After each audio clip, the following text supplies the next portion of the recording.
Welcome to the Shortwave Radio channel, and I'm having fun with good old radios. So I've connected the Yeasu FT-450 on the W6LVP loop, and look at that, my good old Icom R8500 on the MLA30. So for example, let's just do a little test here. Let's make this show the volume down. So here's the Icom on AWR, Adventist World Radio French from Madagascar, 9515.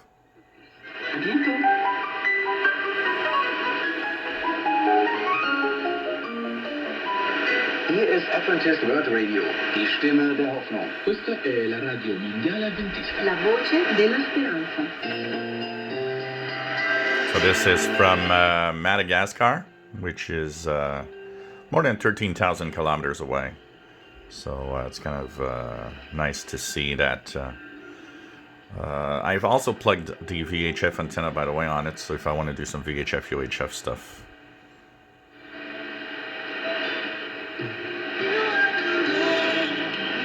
So this is on the Icom. If I look at the Yeasu, same signal. It's a little more muffled. There's a little bit of kind of what looks like TV interference or something. It's weird. 9515. So this one is more muffled. The DSP in it kind of does an audio treatment, but it's nice to test them out. Will be of course, also they don't have the same speaker. The Yeasu is on my good old realistic speaker. The Icom is on a set of speakers that are on computer speakers, so that's something to also note.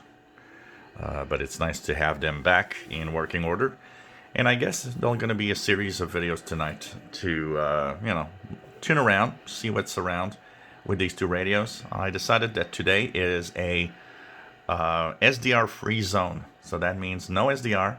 I'm not going to use any SDR, and we're going to tune only good old receivers with knobs. And I know that you guys enjoy, and a lot of you have been asking me to bring back the Icom, so it's back, and it's going to be, I'm pretty much going to, I'm probably going to find a little better place to put it, but it's going to be here. The Yeasu also is going to stay here. It's sad that I don't have the multi-coupler, because if I would have had it, it would have been great. I would have been able to split the same antenna on all the radios, which is unfortunate because, yeah, I can't. But at least we're gonna have fun.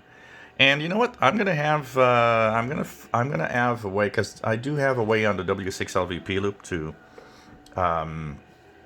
compare the portables and the desktop at the same time. So I think what I'm gonna do is we're gonna try some stuff, also a mix bag of stuff.